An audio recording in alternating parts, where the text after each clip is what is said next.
In this video, we'll show you how to transfer your notes from Google Keep to Samsung Notes app. So to get started, first open the Google Keep app. Now simply long press on the note that you want to transfer.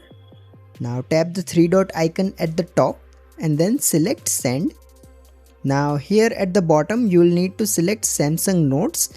If you don't see it, simply scroll horizontally to find the Samsung Notes app. Once you find it, simply tap on it. Now it will give you a couple of options. You can select add a new note or select add to existing note. So I'll just select add to new note. And as you can see, the note is now transferred. Now if I open it, so this is exactly the note that was transferred from the Google Keep. Similarly, if you want to transfer more notes, you can repeat the same process. Note that Google Keep doesn't allow you to transfer multiple notes at once, so you will have to do it one by one.